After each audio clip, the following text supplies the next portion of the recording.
Rebecca Katkin, who's our consultant for the proposed firehouse. And David's here. And I'm here. And David. Okay, we got everyone here then. Okay, as usual, we'll start with general public participation. Would anyone like to speak to any items not on the agenda tonight? Not hearing any or seeing any, we will go to action agenda item number 1, consideration of variance reapplication for APN 048031200 on Magellan Avenue in Miramar. It doesn't appear that the applicant is here. Maybe we could do item 2 first, since Rebecca is here.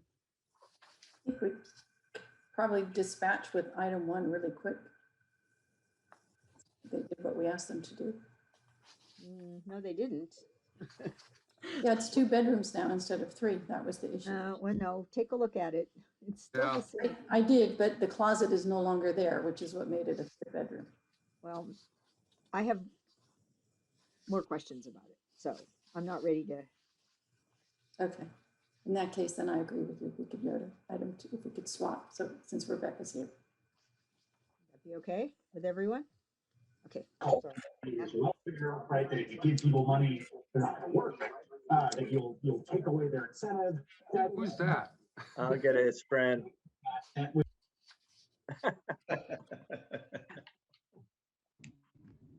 We've been doing this for too long. Yes, we have. At least I'm getting quicker on the trigger there. Yeah, the two qualifications that weren't met, I still have problems with the I think it's number 5. Well, could we do item 2, Matthew, first, so Rebecca doesn't have to hang around?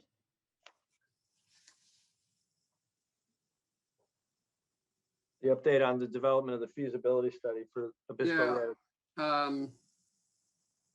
Well, sure. Actually, if we can do 2 and 3, since I believe Miss Dupin, apologize if I mispronounced your name, is on as well. So maybe we can push item 1 to item 3 and then do items 2 and 3 first. All right, and maybe the interested party for item 1 will show up. We'll go to item number 2. Report on parks and recreation activities, an update on the development of the feasibility study for 531 Obispo Road, also known as the old fire station. Okay. I think the conclusion that we came to was that the purpose of this review was not to design or redesign the space, but simply to assess whether the old fire station could feasibly be used as a combination district office and community center, so that we would move out of our leased space and add community center space.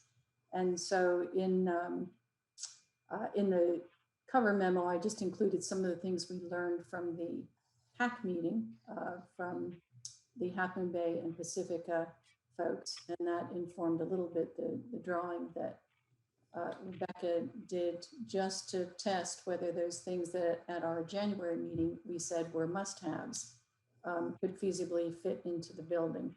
And so just consider this kind of a test, but not a design. We ultimately might decide to do little different things in the space. But the bottom line is we think everything that was a must-have would fit into the fire station space, and didn't find any particular hurdles in regulatory or zoning concerns. Rebecca can share her screen with the space check if she's allowed to share. Sure. Yeah, she is. Yeah, I'll go ahead and do that now.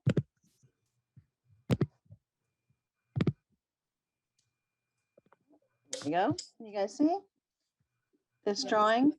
Yep. Great. So this is just a sort of diagrammatic plan of the site, the structures that exist on the site, and plugging in the areas we had from the spaces in the program that we had discussed. I'll try to zoom in a little bit. So we have the spaces are tweaked slightly just to how they might fit in the space, kind of a sample layout, not particularly designed beyond saying we have one large bay, which can be devoted as a single, double, or triple room through the use of flexible wall space. It could be subdivided in a number of ways. And then in the shorter truck bay, there's space for reception and another classroom. This suggests the possibility of a covered corridor at the rear to allow you to access space at the back without having to walk through these rooms or make them any narrower. And then because there's already plumbing at the back of this structure here, it could be utilized as a bathroom or a kitchen space. Beginning to think about ways that the outdoor space could be used for seating, for overflow classroom, or for a sports court area. If a climbing wall were constructed at the back of the lot, which we believe could be used for parking or could be arranged with planning to do parking off-site and make this available for activities that might like the flat wind protected surface. So we could involve a lot of sports facilities there. And some thought about adjacencies of the spaces. There was a lot of feedback that the staff office should have visual access to the reception area. So we've placed those things adjacent and created the kinds of staff and community spaces that were on your list. Beyond that, there's just a little bit of kind of notation on the drawing about where we are in space, you know, where the views are, or where the other community functions are, and then on the block. If it were me, I would take out most of the walls and have open space and a small meeting room for staff, but that's the kind of thing that can come under discussion later rather than. Yeah, these are just sort of the areas that were needed, but it's only to show how they fit in the space. It's not a proposal that you have to have separate dedicated offices as opposed to like a bigger staff office that's more shared. The things that you guys had listed as your must-haves fit within the space well. And you could slice this a lot of ways, but looking at the smaller original structure as staff and the truck bays as community, the staff area has a little extra room beyond what it needs. So some of that might start to get used. I was showing the public bathrooms just as a sort of amount of space that we might pull out of that staff area to devote to the community functions. And just to recap what we said, I think 2 meetings ago when we met, and with all the follow-up that I've done, there don't seem to be any obstacles from a regulatory point of view or from anything that's publicly available about the site. So it seems feasible.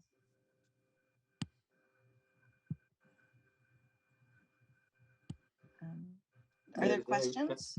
Anyone have any? Oh, thank you. Rebecca, did you, Yes. do we ever settle on whether the fence behind the building is on the property line? I don't believe the fence behind the building is exactly on the property line, but what I determined when I went back and spoke to planning again is because you fall under 2 different types of zoning and that it's actually the less restrictive one that's going to apply. So your setbacks are only about 6 feet from the rear, and you just pacing it off myself in person, you clearly have that. So I'm locating the climbing wall based on my best site analysis as far back as I think it could go, but you would want to get a survey if you purchase the land to determine the meets and bounds of the property more specifically before constructing anything. And that's maybe a $2,000 expense. Can you talk about the sports court for a minute? Sure.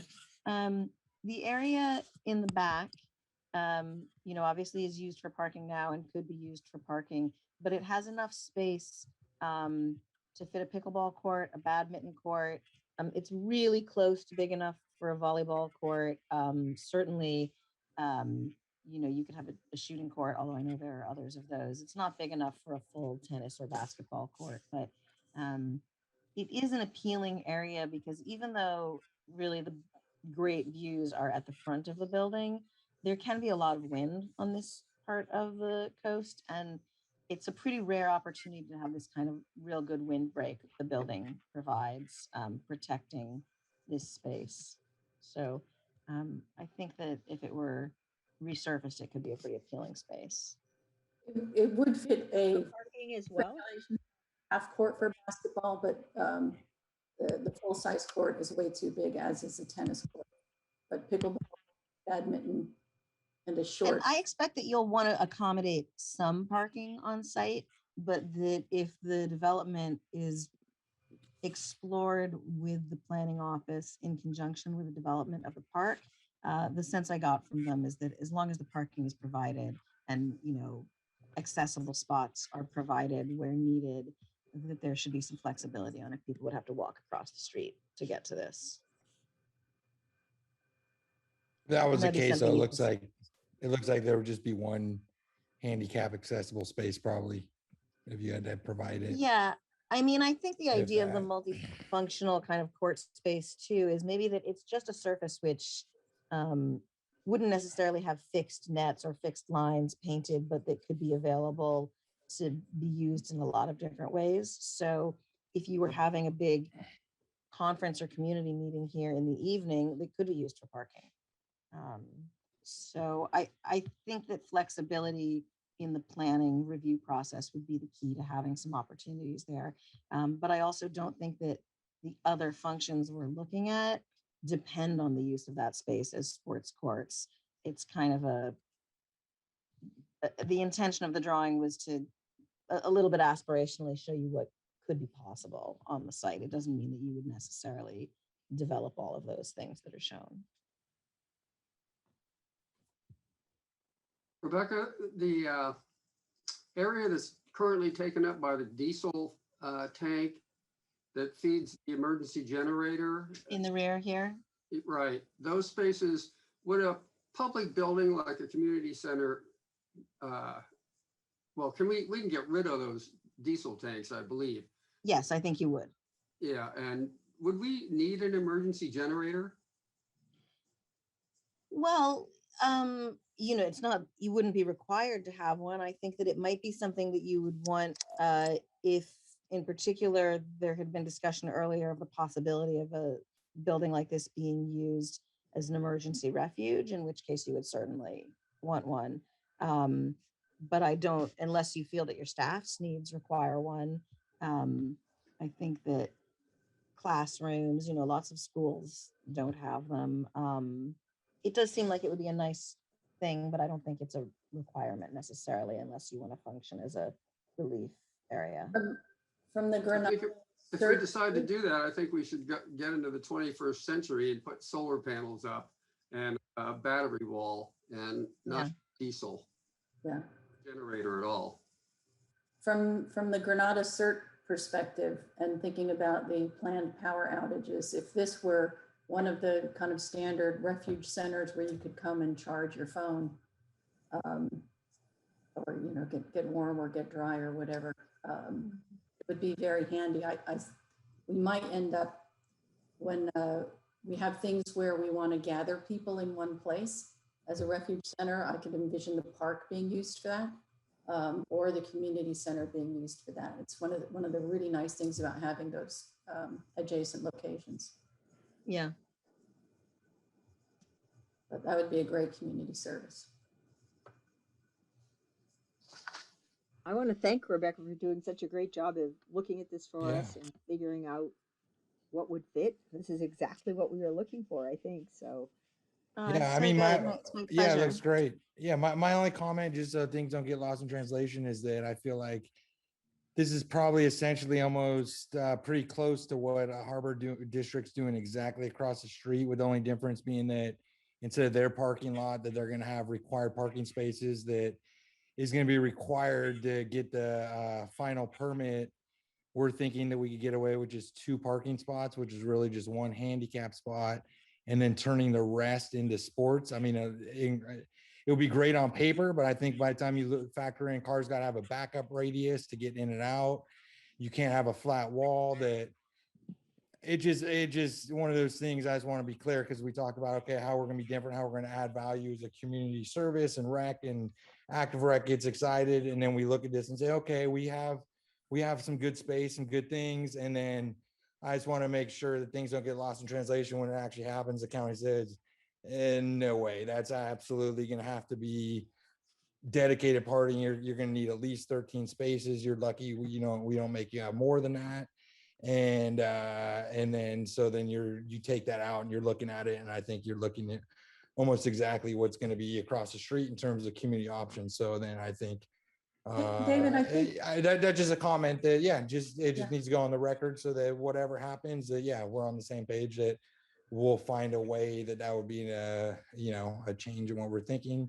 But this is one level that we could look I at. think the distinction, David, between a training room or a meeting room in the Harbor District or the fire station in this is having the flexibility to move chairs around, desks around, tables around, to do art, to do wet, messy art, to do to set up the rooms and store things for providers, maybe to do a floor and a window wall for a fitness room.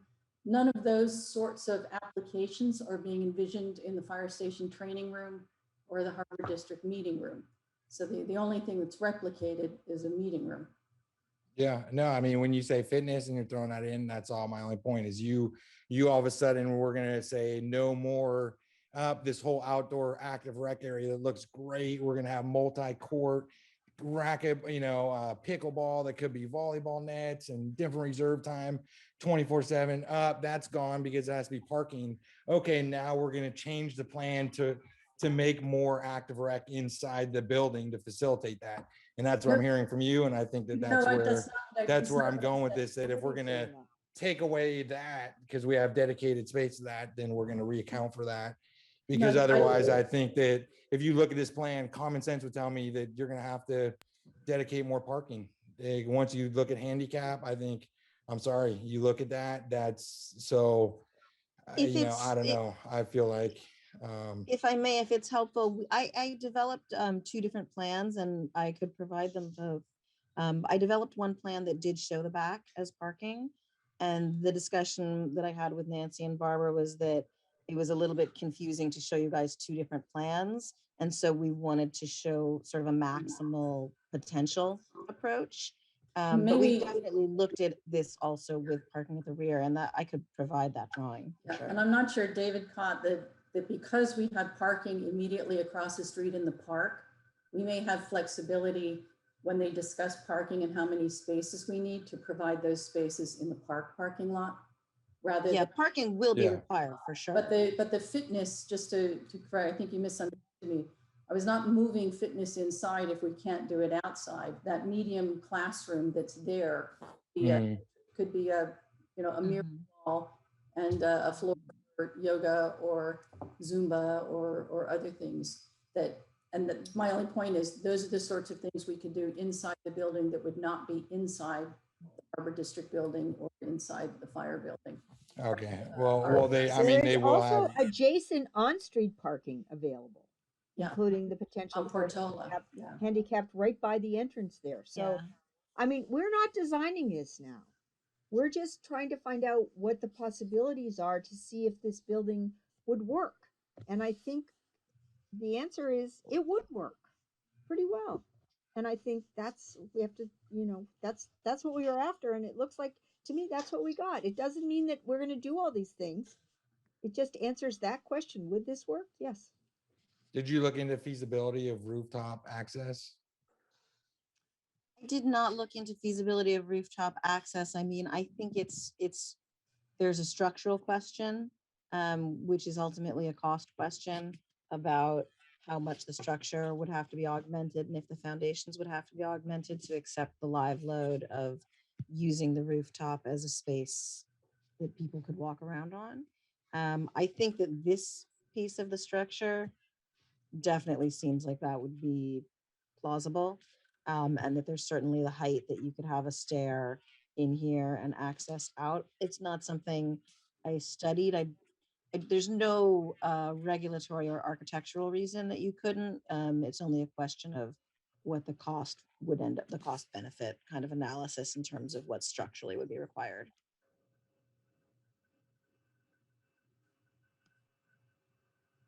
I think you're going to have a pretty great view just from the front patio here, though. I like the tables in the front. I mean, it's just nice to see Yeah. all the potential of this building. We don't even know when or if the fire department's going to put it on the market. So, Oh, and I think Rebecca made the point that where we have tables in the back, if we needed more storage, because that's the thing that Pacific and Half Moon Bay said they never had enough of, that could be repurposed as storage space. Right. Yeah. And I point out that we really don't know what the Harbor District is up to because they agendized at one meeting, the idea of talking to the people who own the building that we and they are both in, which is for sale. And why would they do that if they're not thinking they might buy that building? Then we don't know what happens to the other lot. I can tell you that because I received an RFI for that building, that they are interviewing design teams now for the space across the street from this building. So I believe they are in the process of pursuing a design for that vacant lot for a new structure. Right, it seems to be they're doing both things. Mm-hmm. It's, who knows? I don't. Yeah, it would be great if there were some, interdepartmental communication as you go along to reduce the possibility of any redundancy, for sure. I would certainly expect if I was the architect of either building that I would be happy to talk to the architect of, the other agency to try and make sure that the combined effort was not redundant. Excellent idea. Any other questions or comments? Lucy? Hi, Lucy Wicks. Are you in public comment now, or do you need to continue with your? No, we take comments on this item. Great, thank you. I just want to first thank the work that's been put into this. I think this is a really wonderful way to show the potential of a great opportunity. So thank you, Rebecca and Barbara and Nancy, for your leadership and showing us what could be here. I wanted to also sort of gently suggest a reframing of Mr. Seaton's question about parking. And I think as this committee is looking towards this as potential, I think that it would be really helpful to understand, based on the uses that you have here, what the parking requirements actually will be. So I think looking at the building by itself is a great approach, really a great way to inspire more. But I've just seen a lot of projects end up having to scale back because parking cannot be accommodated on site. So I think having something in writing from the county's planning team on where they would actually think that they would require parking amounts and the levels of parking based on the fact that if I'm seeing you could have potentially 3 or 4 staff members or more based on office spaces, that would require a certain level of parking, ADA accessibility, and then some of these more active community uses. I just get concerned that then you might have a backlash on folks who want to use the parking across the street for the park, and it ends up sort of maybe connecting these two wonderful projects on something that we think we can probably get creative with knowing going into this. That was my one sort of suggestion. So thank you. Thank you. It's a really good point. And actually, I would say that the assembly spaces are likely to be more intensive in terms of their requirements for parking than even the staff spaces. But my understanding from my review with the planning department is that if the number of spaces required to accommodate this exceeded the number of spaces that there's space for here, that they would not encumber the building because it's a remodel, even if there was a change of designation of occupancy, because the use of the building is a permitted use, the size of the parking lot would be grandfathered in. So I think that you wouldn't be in a position where you wouldn't be permitted to use this space the way you want because of an absence of adequate parking. But I think it's a really good point that if there's a park and there's a community center and they both have parking needs, that the users could feel in competition for each other and feel that there's a shortage of parking. It's not a thing that we experience much in El Granada, but certainly we have seen some tightness of parking when there's really heavy, holiday traffic and that kind of thing. Especially when the parking lots were closed at the beginning of the pandemic, there was a lot of pressure on street parking in the towns along the coast. So that's definitely something that should be explored through the design process.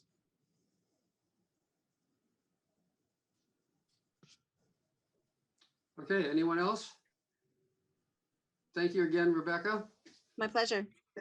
Great talking with you, Nancy. I'll talk to you about wrapping it up into a final report next week, I guess. Okay, great. Okay, take care, everyone. Thanks, Rebecca. Okay, thank you. Bye.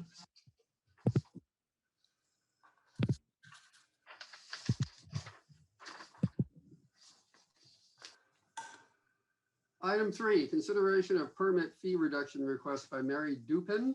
Dupin? Oh, you Dupin. Dupin. All right, thank you.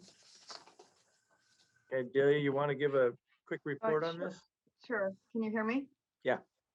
Okay, so this item is to consider the letter that was received from Ms. Dupin. And I would like to note that this is a detached accessory dwelling unit, not auxiliary. That was an error in my memo. But essentially, I believe what Mrs. Dupin is requesting is the board to consider the cost of the fees for the ADU, which would total a little over $11,000, which is primarily assessment district fees. So that's what's before the board. Can you explain that, please, a little? I do not understand the distinction between our fees and the assessment district fees. Well, the connection fee and the application fee would be the general fees, and the And how much would that be? I'm sorry? How much would the connection fee and the application fee be?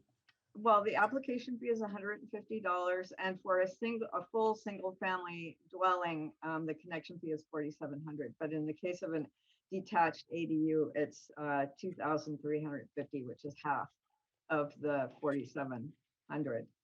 And then the contingent assessment is something that is contingent upon receiving your permit. That is something that everybody pays when they get a permit. And again, in this case, it would be 50% of the normal contingent assessment is $8,371.36.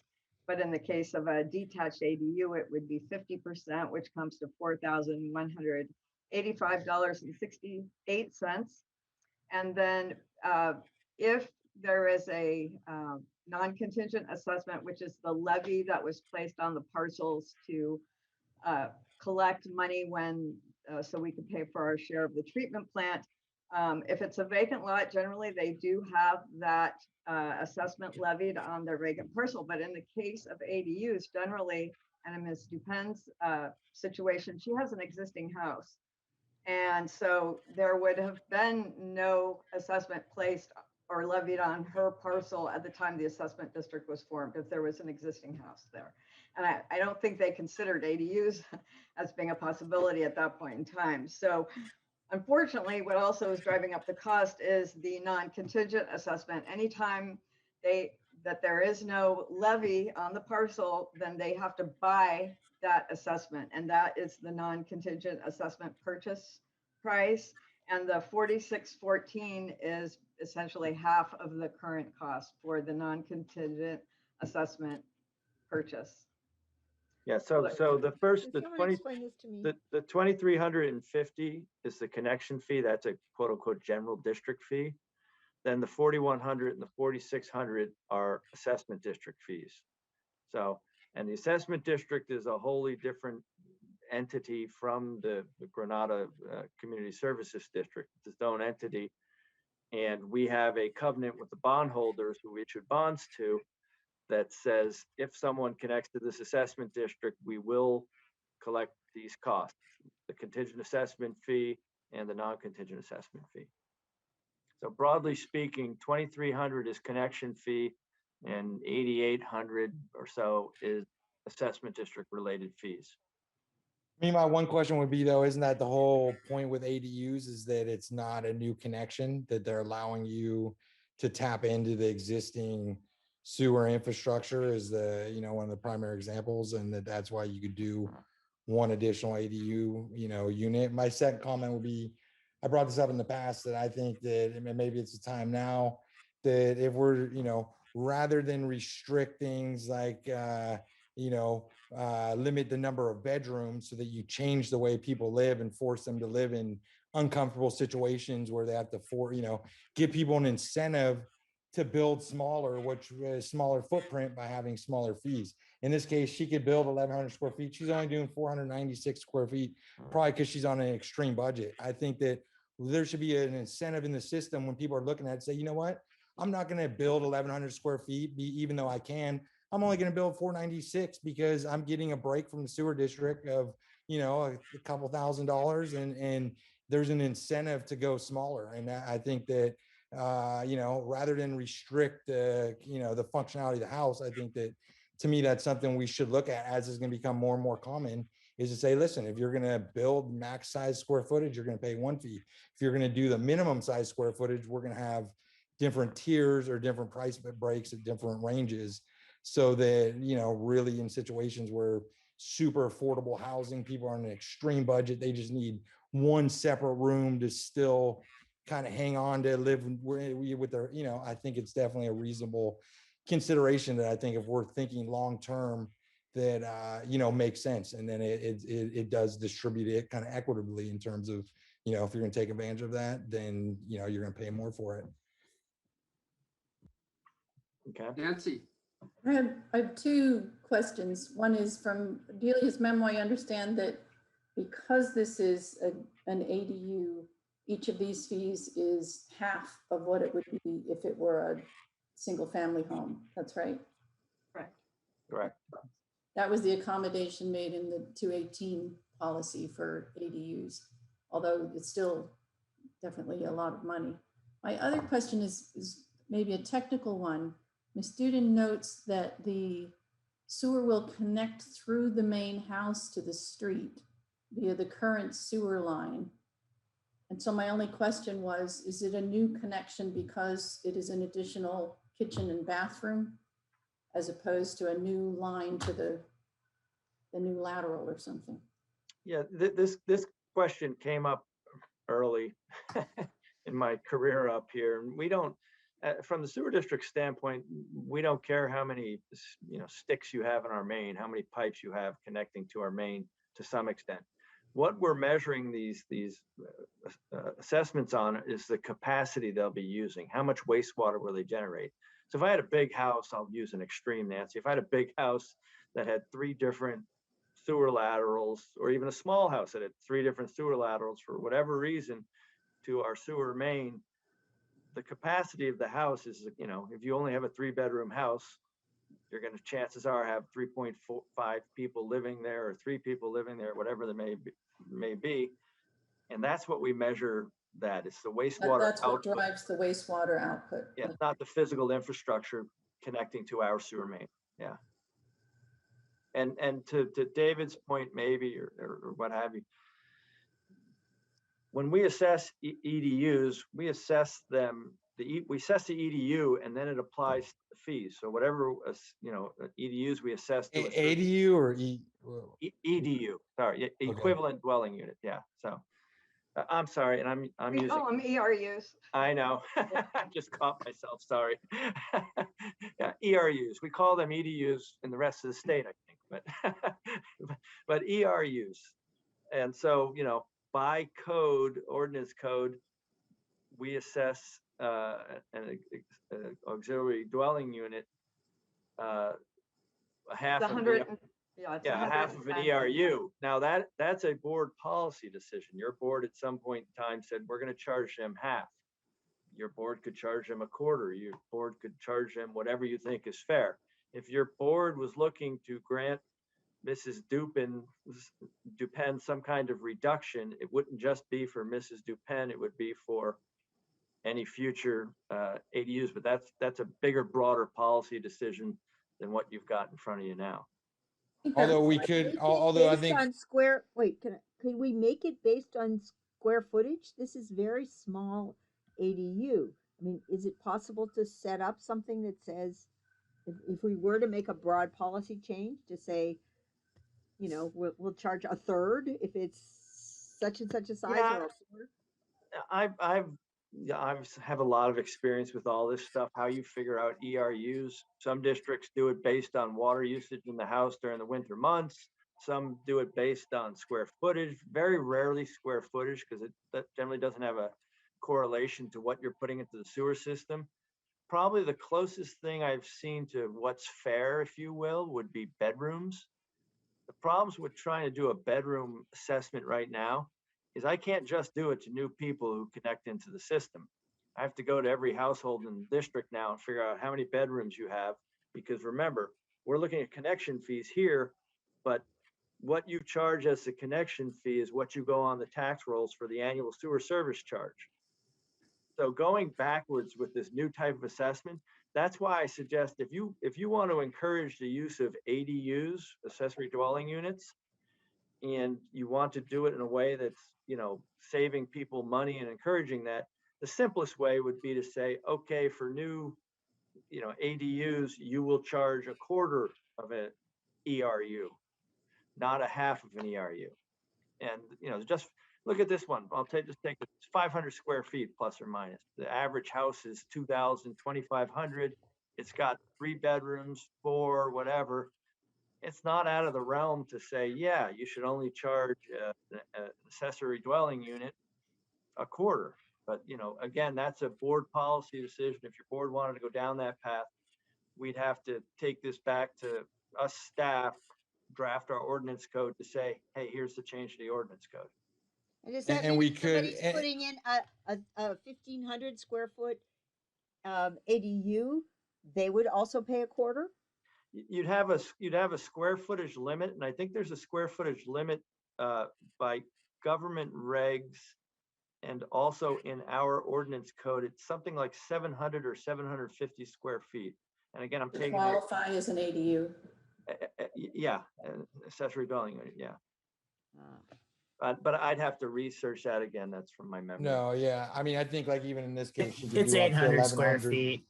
Okay, it's I think she could do up to 1,100 square feet, she's saying. But my point is that, yeah, I think bedrooms, I think architects could get creative with bedrooms. I think square footage is a much better indicator. And that's where I think it is simpler to your point, where we could do under 500 square feet, 6 to 750, 750 to 9, 9 to max square footage. And I think, and it would be a better indicator of giving an incentive to doing a smaller footprint.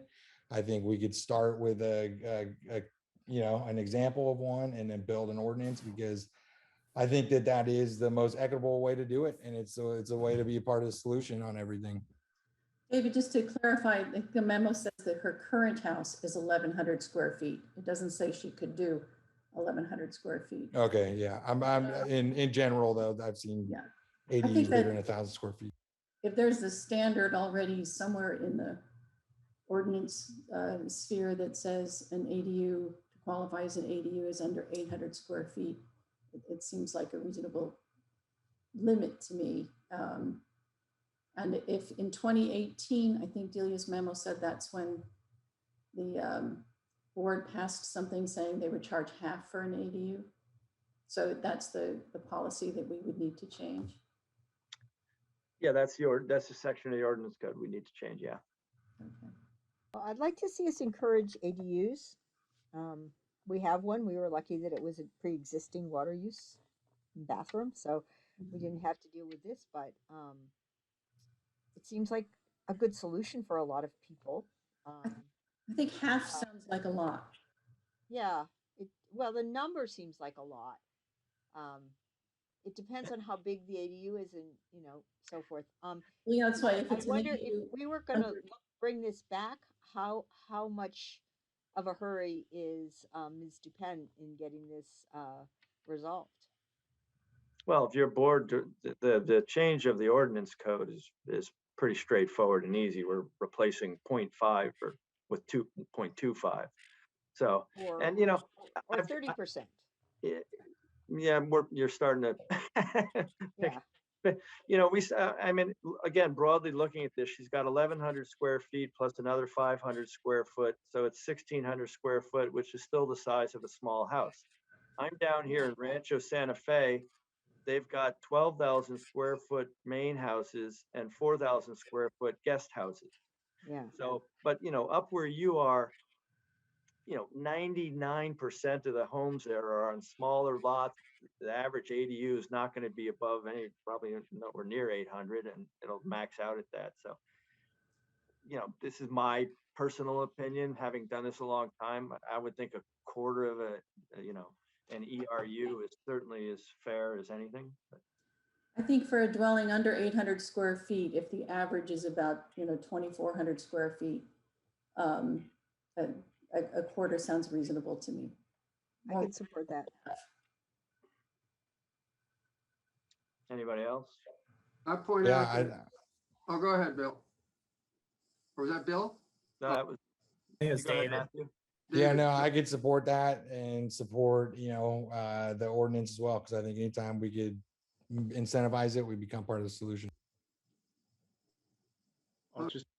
I was going to point out that item number 4 tonight is a proposal to study our connection and fee structure. And I wouldn't be in favor of changing any ordinance until we do that study. And I can't imagine, though, the study's going to come back and say your fees are all way too high and you could charge less. Yeah, and don't mix the two up, Matthew. So what we're looking at in item number 4 is the amount of the connection fee, and that's based on the assets. The connection fee is based on the assets of the district, broadly speaking, divided by the number of potential ERUs that could be connected to it. That's a simplistic way of looking at it. And the sewer service charge is based off of that as well. So there's nothing that will happen with item 4 that will change the assessment of ERUs. It'll just be the amount, however many ERUs you're assessed, it'll affect the amount you're charged on the sewer service charge and the connection fee. So they're independent animals. So just so I understand, so we are legally obligated to collect assessment fees, but we have the power to determine what the fee is for an ADU. Correct. We have the power to determine how much we assess any dwelling unit or commercial property, how many ERUs we assess them, correct. But then whatever we assess as an ERU, they have to pay the appropriate assessment district fees and connection fees. So yeah, so I think where Matthew's going, I mean, it doesn't seem like the connection fee is a separate issue and maybe is a decision for another time versus what we decided to do with the contingency assessment fees. Correct. So shall I move? You can move Approval? Matthew, do you have any comment? The applicant would like to say something. Yeah, just quickly. I mean, I don't want to make this too long, but as you know, Delia very generously spent probably an hour trying to explain like some of the assessment, the contingency and the non-contingency assessments. And these fees are very arcane. I mean, it's really hard to figure your way around why this is such, a significant amount. And I just want to let you know, this is such a tiny house that I'm currently living in, 1,100 square feet. And I'm exiting it to this tiny house. I'm going to be moving to the ADU so that my children hopefully will be able to take care of me. So it's really part of the solution to this kind of housing crisis that we have, that I'm trying to make this tiny little house work. But these fees are killing me, right? I mean, I'm not telling you anything new. This is like between 5 and 7% of the entire cost of construction is just for the sewer connection and assessment fees. So I'm trying to make sure that I can afford all this, but I appreciate the thought that things would be reduced in any way is helpful to me. And I'm sure it will be for anybody else who's in the same kind of circumstance. But I'd like to thank you for your time here and consideration. I believe where we are now is under the current ordinance code, we can't really change anything on the total cost.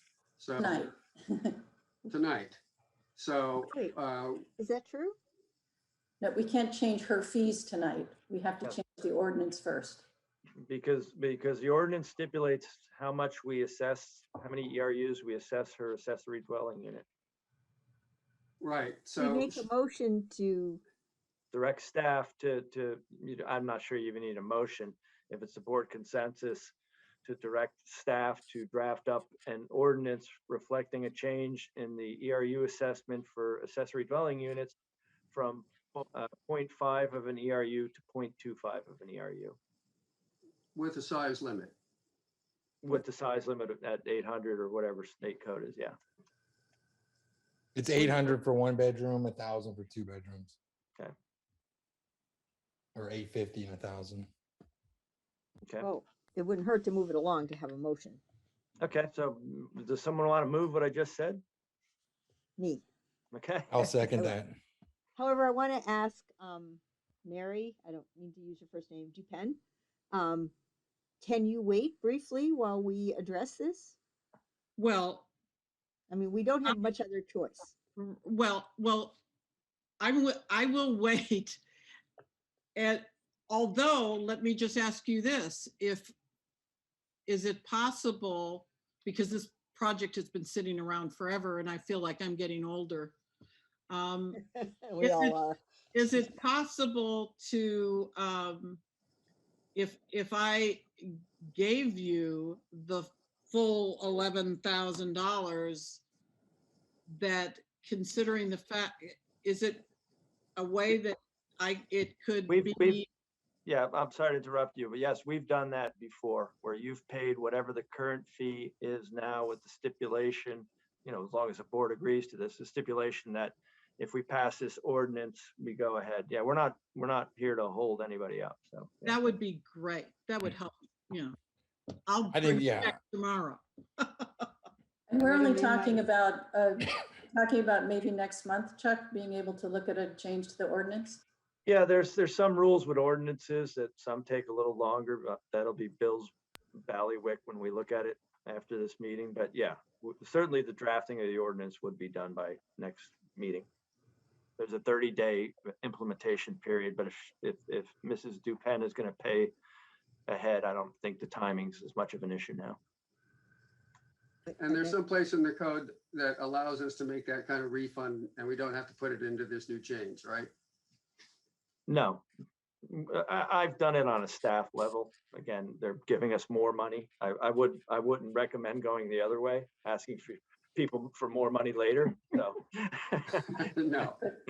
Basically, you can grandfather it or just change the date on the ordinance to the whatever effective date it needs to be.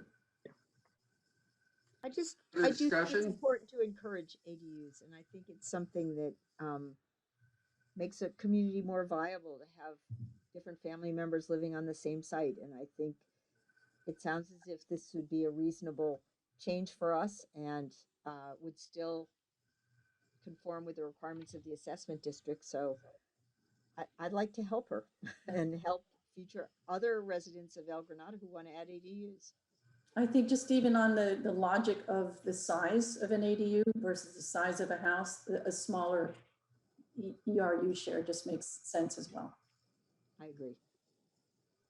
And so just to be clear, we're just going to look at some type of tiered scale for just specifically ADUs.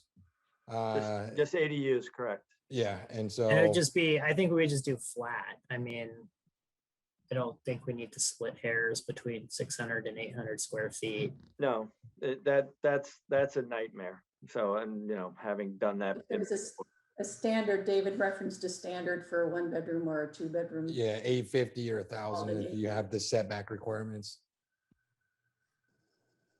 Okay. We have a motion and a second. Let's have a roll call, please. Director Clark, Aye.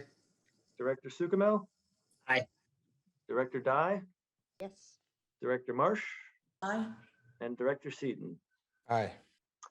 All right, motion passes 5-0. And you help not only yourself, but potentially other people who are going to be doing the same thing here. So Thank you very much. That's a good challenge. Thank you. what we could Of course. Have a good night. have a good night. Thanks. Yeah, Bill, it's late in the discussion. Did we do anything illegal there? Thanks for asking, Chuck. I know it was a little late, but I figured you'd have jumped in if we went somewhere we shouldn't have.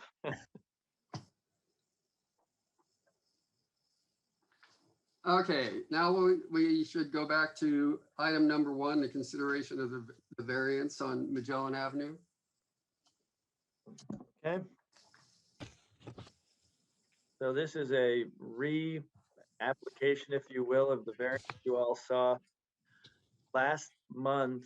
It's a little difficult to see on my screen, but when I reviewed the plans, they did actually change the plans. I won't say substantially, but they shrunk. I don't know if all of you noticed this. They shrunk a bunch of rooms. They shrunk the footprint, and they shrunk the lot coverage size of the building. So they didn't, we had talked about taking the existing plans, relabeling a couple rooms, not as bedrooms, but as hobby rooms and, whatever rooms, and did it. But they actually made, some substantive changes, one of which complied with the lot coverage issue that we had at your previous meeting. So they do list the master bedroom, the second bedroom. Bear with me, I scroll over. They now have a hobby room. And what was the other room, Nancy, you mentioned? They have a guest / study. Yeah. A guest / study. What does that mean? That sounds like a guest room to me with a bathroom next door. But it doesn't have a closet, and it's only Is that all we care about, whether it has a closet or not? That's what defines a bedroom. That's what that. That's the only thing we can make a decision on is the presence or absence of closets. And ingress, egress. Yeah. And also in the other documents with the county plan and permit, they revised their application and one of the county documents to specify that it's a 2-bedroom. But actually, this new plan is a slightly larger house than the old one. There's more square feet. So yeah, I mean, my comment to this is I remember when Leonard argued for this ordinance, and my comment was that by doing it by bedrooms, you just get people to be creative because they have 3 kids and they don't want kids sleeping in the same rooms. And if you do incentive by square footage, but when you try to limit people's bedrooms and they have real lives, that's all you're going to do is make people get more creative with their architect. And so when this ordinance was passed, I said it, and here's an example where it is bad policy because you don't look at the real people that are living in these projects when you force basically, real issue living situations because of zoning requirements when you're not changing the square footage or even anything to do with design review, just the interior. This is the creation of our own board's policy. And so I think it does kind of tie into the last thing in terms of, I believe that the incentive for square footage is the best way to incentivize a smaller footprint. By doing it with bedrooms, you just open up the door. Literally, this is just the first evolution of this, where people are going to keep fighting and fighting to get more creative, because at the end of the day, they have 3 kids and they don't want to share a room with their kids or have their kids share a room with each other. And they're going to get more and more creative. And unless we look this long term, this is the first of many iterations of basically anybody but a single person that's kind of looking to move out here in one of these is going to continuously get creative with these types of rooms because of our policy on that. So what you just said about we should be talking about limiting square footage and not counting bedrooms, how does that relate to this fact that this newer plan has more square footage? In the sense that you give a reduction in fees for lower square footage. So you'd incentivize a smaller footprint. So in this case, people would say, ooh, we better not go up to this higher square footage because, you know, we're going to pay more in fees. And so if we had you would see in this case, they would have done a smaller footprint. All they wanted to do was just 3 normal rooms just because that's their family. And instead you force them because of our specific creation that everyone voted on except myself that was there at the time, you force them to say, you know what, let's just go bigger square footage, let's max out the square footage footprint, and we'll have our architect get creative so that our daughter doesn't have to share a room with our son. Because at the end of the day, that's what it's coming down to. Remember that the footprint is a county process. That's not us.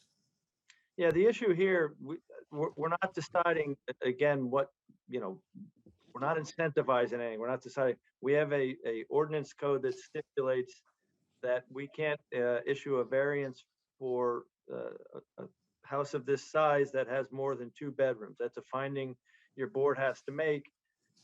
Someone asked me, I think Nancy last month said, Chuck, why do you put this on? It's got, you know, too many bedrooms, and they've changed the plan. Again, as a staff person, I can't make that call. Do I consider that guest and study a real bedroom? Like Nancy said, it doesn't have a closet in it, so I leave that to discretion of your board, and that's kind of what you're looking at right here. If your board didn't pass it at the last month's meeting because of the lot coverage and because of the number of bedrooms, they have cured the lot coverage question. So the real issue in front of your board is, do you consider this a 2-bedroom house or a 3-bedroom house? Chuck, also last time their actual application said 3 bedrooms. Right. So they have changed that to 2, and this had it was a guest study and it had a closet in which, from a county assessment process, David, you probably know this better than me. So anything that has a closet is called a bedroom. Right, and we've done that at our other district.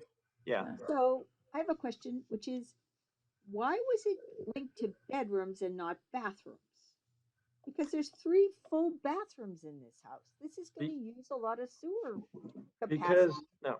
the purpose of this restriction is so that all these big houses on tiny lots won't use up the sewer capacity, and find people who are building reasonably sized houses on conforming lots won't have a problem, right? I mean, we're trying to think ahead and plan for capacity. So yeah. why, I have a long long history with bathrooms as well, shockingly. So, and what called this to question, because I've had a lot of boards, obviously, looking at a lot of different ways to charge fairly. We had a guy in Rancho Santa Fe who built a 4,000 square foot house, and he had 9.5 bathrooms in it because he was a plumber and he loved bathrooms. Okay. So I would go charge him. The reality is, at the end of the day, and I've looked at this a lot, and there can be reasonable people who can disagree, the number of bedrooms generally kind of defines the capacity of your house. Not always. You can fit 5 people in a bedroom, I guess, right? But generally speaking, the master bedroom has 2 people in it. The kids' bedrooms have 1, maybe 2 in it. That's kind of why What about the hobby room? They can, like someone said, they can play games. You don't think they do this with bigger houses when they're doing permit fees? They got a 5-bedroom house. They take closets out of 2 of them. Now it's a 3-bedroom house. Yeah. And they add them later. Yeah. You're not gonna. You're not gonna stop the games. I mean, aren't we just rewarding? I don't want to say it, but houses have studies. It's not, I mean, having a study, it's an 8 by 8.5 foot room. It's not a big room. And again, we have to look at reasonable as a study with a sofa bed in it. the broad principle here, and I'm not advocating one way or another, I'm just trying to frame your discussion. The broad principle here is we're trying to make the wastewater generation of this house commensurate with the size of the lot that we're getting. And I don't, I think you have to look at that and go, is it egregiously one way or the other? And I don't, that's your board's decision, not mine. I think I remember at the time saying that this is going to create functionally obsolescent housing that you've never before seen. I said this years ago. And once again, you're looking at this, it's the project of our own creation. We could take a step back and admit that people are wrong sometimes and that people find loopholes. This is listed on the MLS as a 2-bedroom, 3-bath house. I've never even heard of that before, but that's what we've done in this area. This is going to become the model now. And that's because of our board and the way that we set the policy. And we could say, oh no, that's not true. It's exactly true.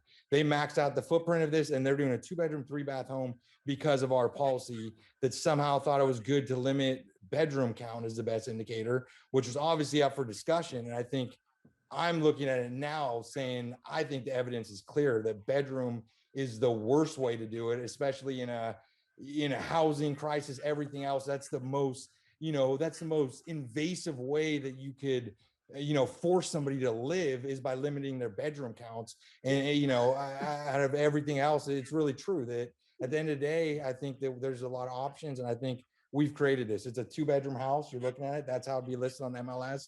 There's no closets. And this is, until we look at changing that, I think this is our own creation. Either our board wants to live with that and be proud of that, or we want to say, you know what, maybe we look at this long term and we could do something to become part of this solution instead of just setting policy because we throw things out there.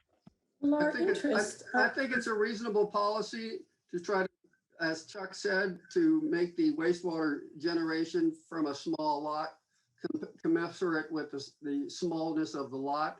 And Chuck is also right. It's not toilets don't generate wastewater, people do. And that's how you tell how many people are likely to be there by bedrooms.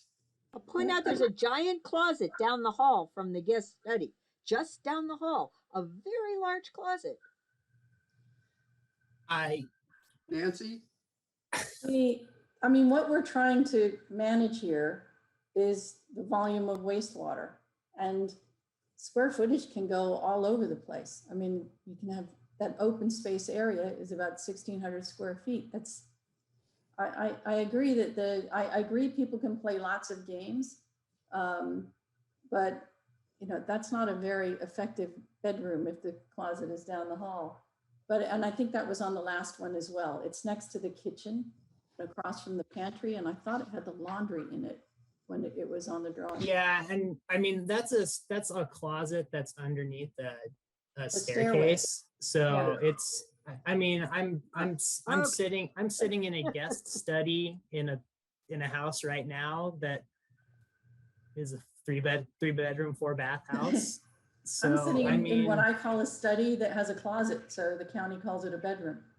Yeah, I guess my feeling is, like it or not, I think this conforms with the letter of the ordinance. May or may not comply with the spirit of the ordinance. And then, the house has extra rooms. It's just and I think that's actually a good summation, Eric. Yes, well said, Eric. I think bedrooms are the most reasonable way to say how many people are generating wastewater, which is what we are trying to manage. And it's Correct. Not perfect for all the reasons people said, but I don't think square footage does a better job. Right. But our ordinance is on bedrooms. Doesn't somebody make a motion? On the other hand, we have consistently, since I've been on the board, we followed the county's method of determining how many bedrooms there are, and it just takes a closet. And so the county, and as David said, the MLS is going to show this as a 2-bedroom house. We either change our practice and make our own definition of what a bedroom means, or we keep doing what we've been doing. So does anyone want to make a motion? I would make a motion to approve approve the variance based on the revised plan as a 2-bedroom, with both findings having I'll been. second that. More discussion or questions? Call. Okay, a motion, Director Marsh, seconded by Director Seaton, calling the vote. Director Clark, Aye. Director Sukamel. Aye. Director Dye.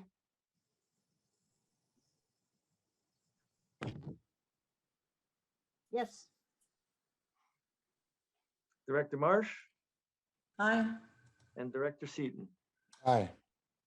Okay, motion passes 5-0.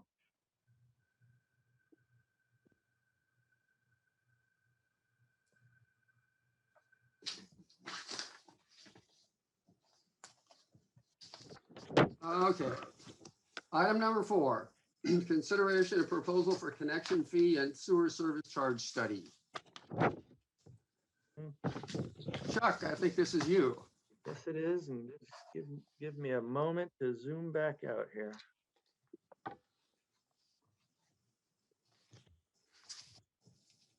Okay.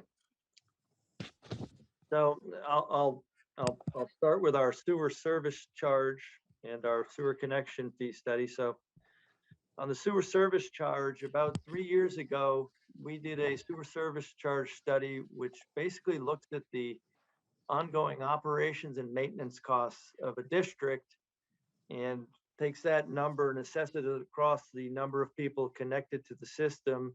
And based on that, we set our sewer rates per ERU to fund our operation and maintenance, and obviously the operations and maintenance of the SAM facilities as well.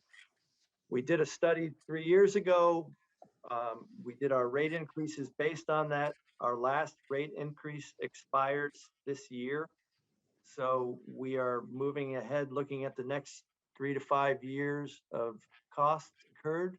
So to do that, we're going to do a rate study. I did the last rate study.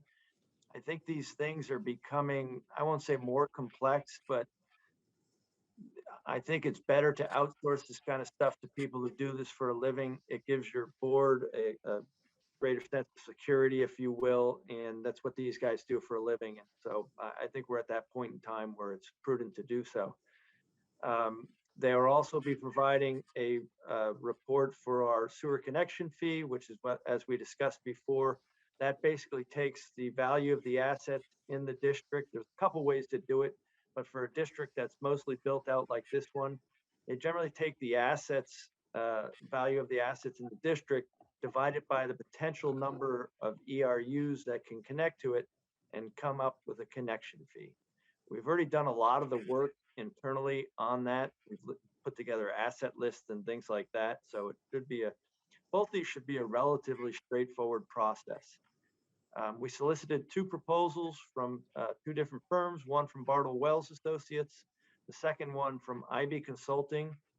I've used both these firms in the past with my other districts. They both do a very good job. Bartle Wells is substantially more inexpensive than IB Consulting. Bartle Wells came in at $18,000 and IB Consulting came in at $42,000. So based on that, my recommendation would be that your board approve engaging Bartle Wells Associates to provide us with a sewer connection fee and sewer service charge study. Does anyone have any questions? I have Is there any? 2 questions. One is, Chuck, I can't remember where I read this because it was a while ago. I don't know if it was in one of the grand jury reports or something, but it was the notion that following Prop 13, things that can be covered by fees should be covered. Enterprise services that could be covered by fees should be covered by fees. And so would the aim of this look to get us to where the sewer fees cover the sewer costs rather than augmenting the sewer costs with the property tax? Yes, and that's a really good point and question, Nancy. And I apologize for not bringing that up. I had done that in my own mind, but but I'm glad you brought it up because that is a board discussion. So we've talked about it enough in the past, and I think your board is going down that path. That when we first started this, ultimately our goal was to take all the property tax money and put it to the Parks and Recs function of the district. And that is still our ultimate goal, especially with some of the projects you're all looking at now. It was a little more difficult in the early days. We didn't have a park project, we didn't have potentially a community center, classes, all that kind of stuff. Now it's becoming more of a reality, and that's the goal we're heading toward to. So yes, I would look to have our sewer service charges on an annual basis covering the operations and maintenance costs of the district. My second question was whether the timeline for the ongoing litigation and its potential to alter future costs would have an impact on this study. Yes and no. And basically we have assumed a capital program over at SAM of something like 2 to 2.5 million. I'll probably go the higher number because they seem to be trending toward that. It won't have a, if we're 20% of that, depending on how it happens with the lawsuit, that'll have an effect on it. But we have to make an assumption on what we're doing. We don't control that, obviously. And certainly if the law, however the outcome of the lawsuit is, if something dramatic happens and we have to re-up this next year, we generally do these for 3-year time periods, but as things change, people also do things, Nancy, where they say they'll do the Prop 218 notice, which is the legal required notice we send to the ratepayers. They'll say something to the effect of, the board has the authority to increase the sewer service charge to 600, 700, 800 in successive years. They do not have the obligation. And then you can do something like that. So there's a bunch of ways we can handle that, but we'll start looking at the numbers and keep your board in the loop. This will probably be completed in a couple months because we've got to start the 218 process if there is an increase, soon. Okay. One little technical thing on the very last page of the proposal, I think it's item 4C.II. It references a meeting for city comment. Is that supposed to be? Okay. Yeah, that's us. Yeah. Okay. Move approval. I want to point out that before the pending election 6 months ago now, I did once again checked sewer rates around the county and some more in the wider Bay Area. And we continue to have the lowest sewer rates in San Mateo County and just about anywhere you can find in the Bay Area.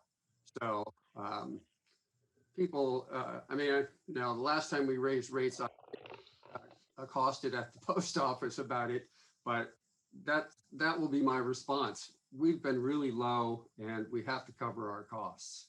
And Chuck, this Bartle Wells, this scope of work, they're gonna do a lot of work for that money. Yeah, this is a pretty straightforward district though. So, a lot of places start looking at 5-year CIP and baking that into the rates and things like that. So, they are doing a bunch of work. That being said, I know the guy who did the one 3 years ago. So, so I know how much work it is, and it can be as much work as you make it or not.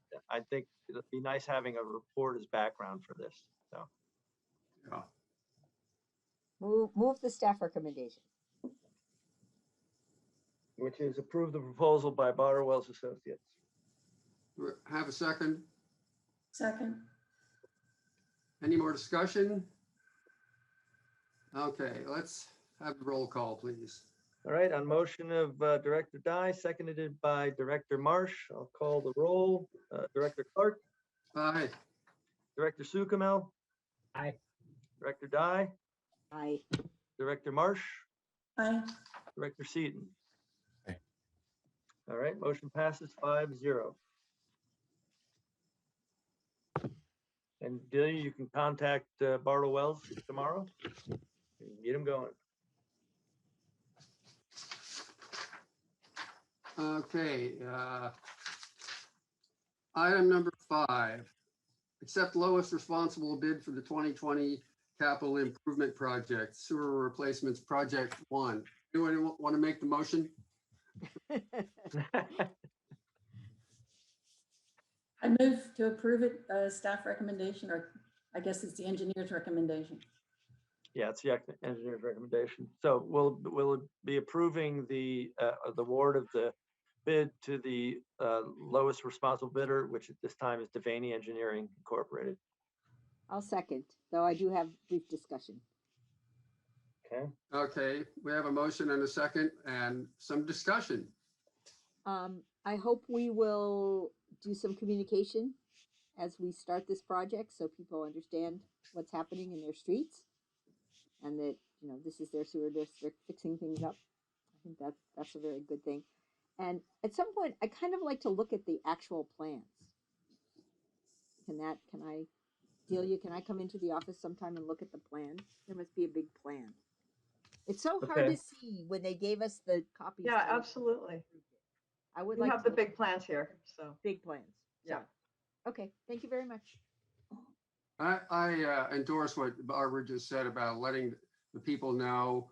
We need to put up signs ahead of time. This disrupts traffic and people getting in and out of their driveways, et cetera. So we need to make sure that the public knows what's going on. Maybe Michelle Dragony could help us put something out on Coastside Buzz about. Tim Costello has done a great job with the wastewater project on next door as well. I was starting to post things and he was just doing such a fabulous job that I stopped. He's great, but this isn't his project. This will be our project, so we need to get the word out. Yeah, and I think we actually had, I know last time we had a provision in the contract documents that said they had to put up a sign.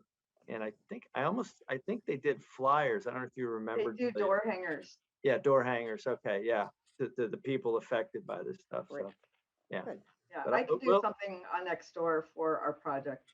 And can you just double check with John Rayner, Delia? Yes, I can do that. See what they do.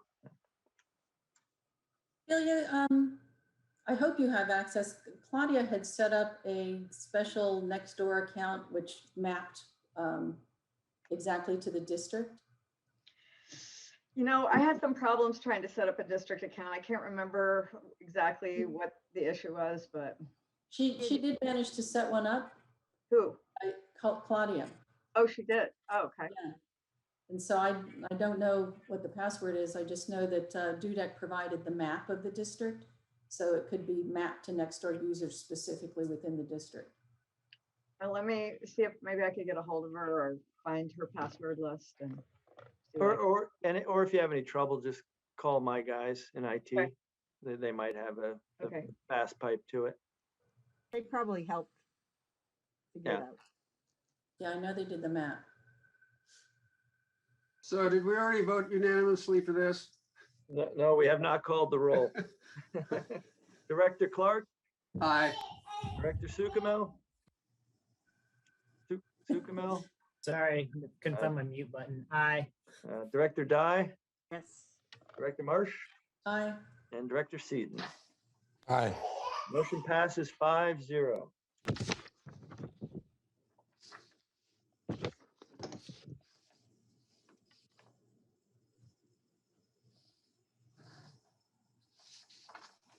All right. Item 6. We have a proposed ethics policy. And I have a question at first. Is what we see on this page what will go into our policy book or whatever? It's, I mean, the top paragraph is part of this, right? Yes, it is. It's a standalone policy, and we're just trying to cross off some of the to-dos that were on our future agenda items list. This came from one of the grand jury reports that wanted us to apply for some of the special district association credentials, and this was a part of that. So I circulated this to President Clark and Directors Dye, and your comments were basically included in the original one, was revised to include your comments. So this is what is being presented. Okay, I have one comment on, it would be bullet point 13. On at 13, it reads, respect and protect privileged information. And then it's i.e. personnel matters, litigation. I.e. of course means that is. And so if you put, that should be E.g., I believe. EG. Okay. Because if you say that is, it would limit it to personnel matters and litigation. And I would also like to add in there closed session discussions should also be respected and protected. Okay. I will add EG instead of IE and put in closed sessions. Any other comments? Having recently done the ethics training, I thought this covered everything in it. Yeah. Yeah, I think it's a little repetitive, but it doesn't hurt to say things in slightly different ways. So I was fine with it. Okay, so we'll need a motion to approve that. I'm unmuted. I'll move to approve the policy. Second? I'll second. Okay, I'll call the question, Matthew. Yes. On motion of Director Marsh, seconded by Director Sukamel. Call the motion. Director Clark, Aye. Director Sukamel, Aye. Director Dye, Aye. Director Marsh, Aye. and Director Seaton. Aye.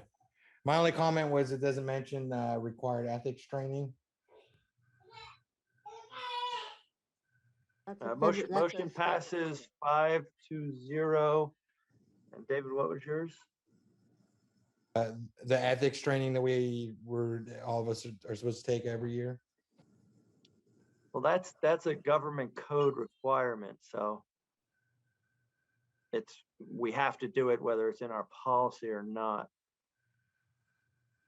If it's important to anyone, would you like to amend the motion in the second to include a bullet for that, or no? No, just bring it up. Okay. I don't know. Yeah, it's required by the government code that we have Okay. anyway. Yeah. That's covered. Okay.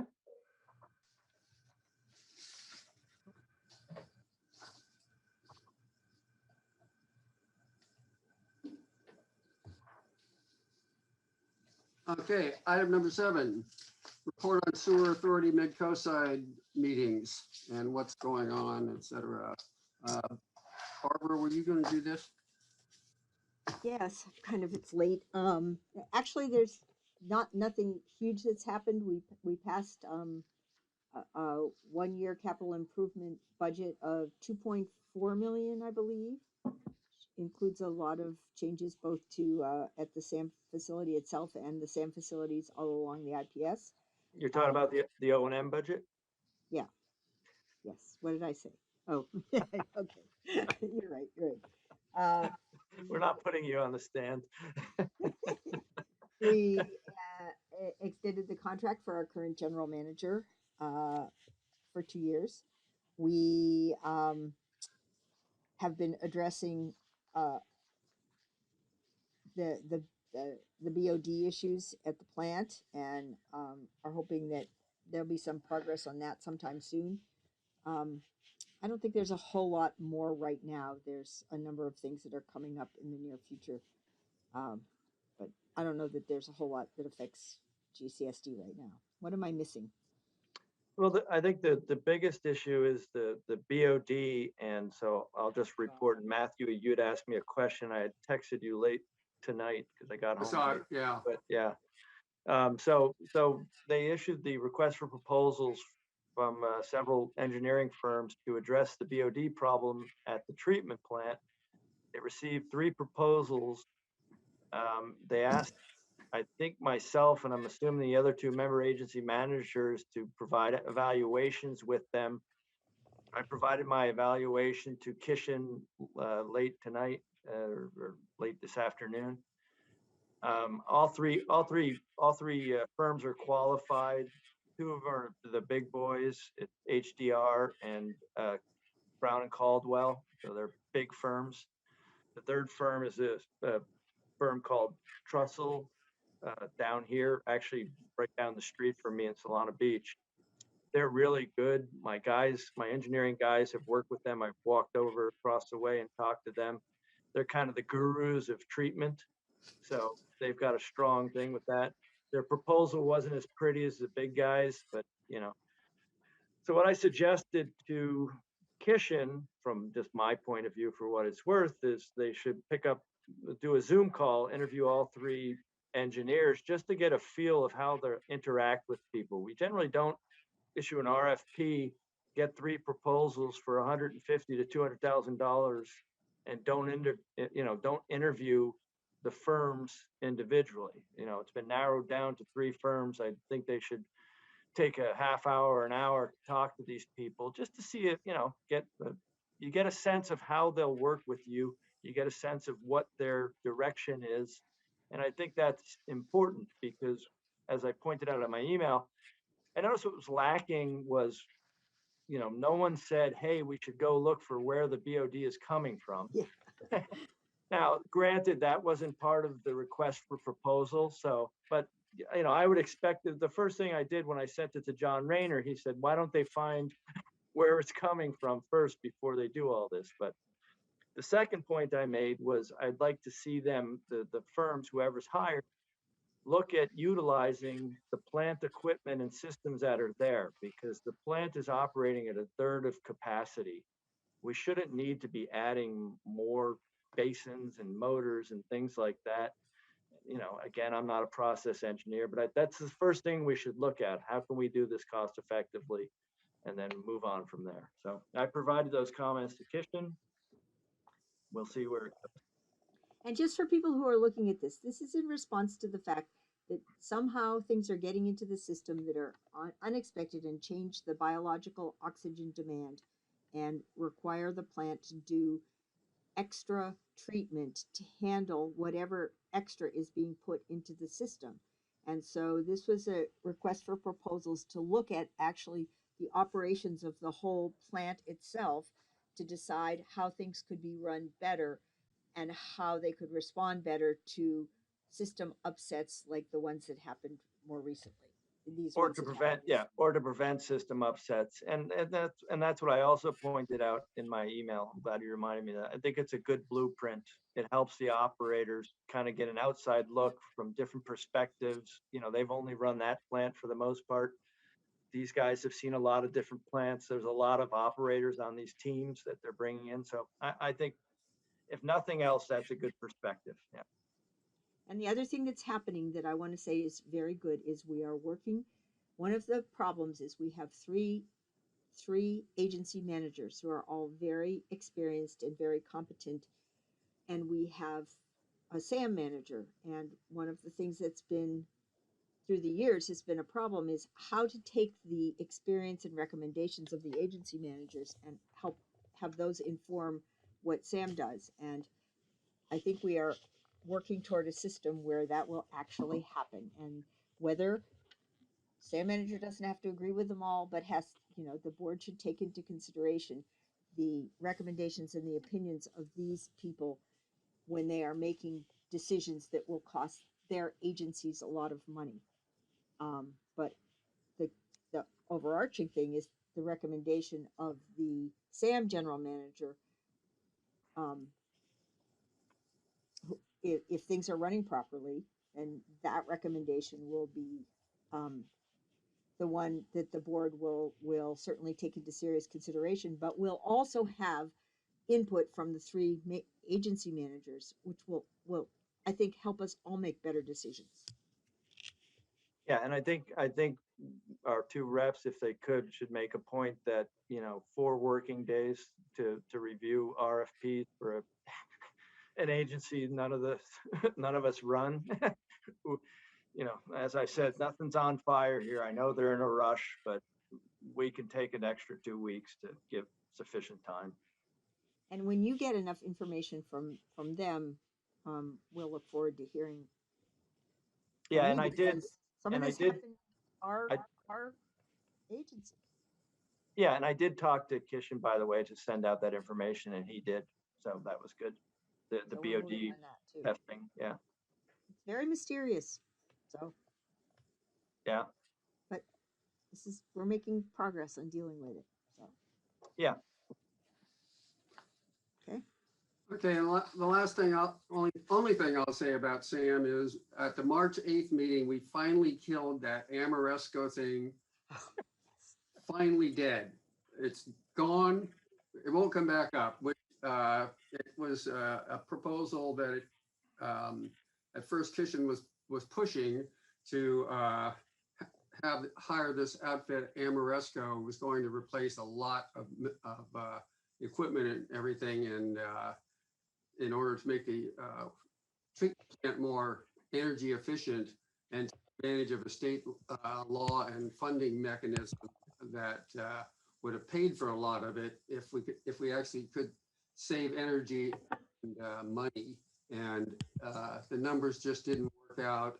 And Amoresco then came back and said, well, we'll look at Basin 4 and maybe we can get that in there. And then in about a week, I think it was, they had to admit there's no way that's going to fit in there and do us any good either. So that's finally dead. And I'm glad.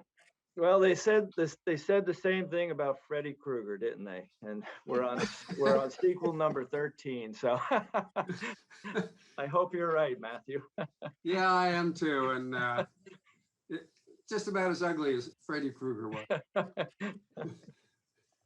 Okay, consent agenda.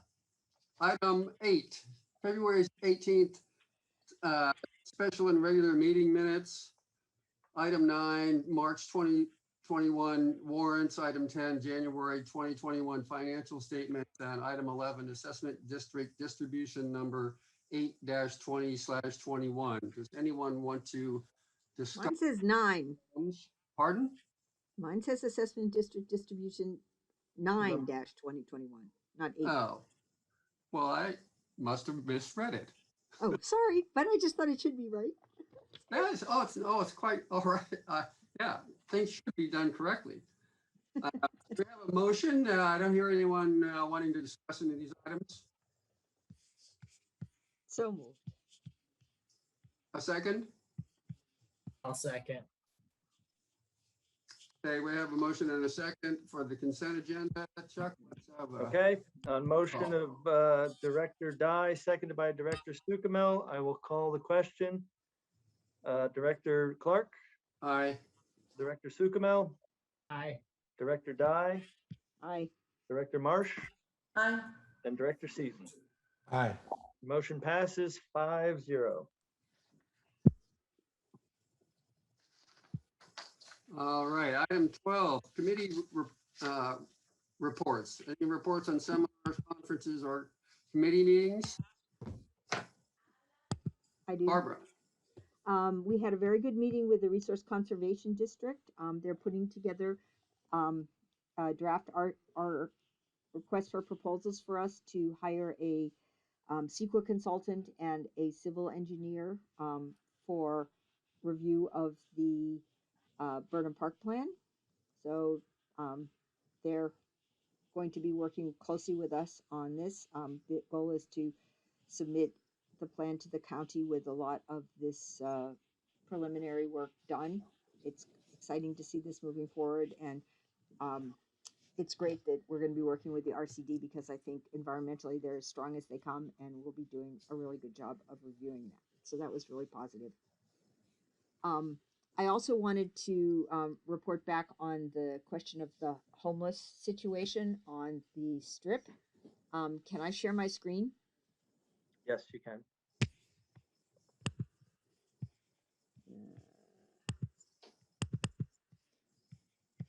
Okay, so this is the path from the parking area to the into where the homeless guy is living.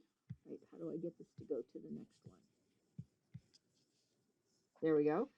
Here is the the setup for the person who is living back in the bushes there.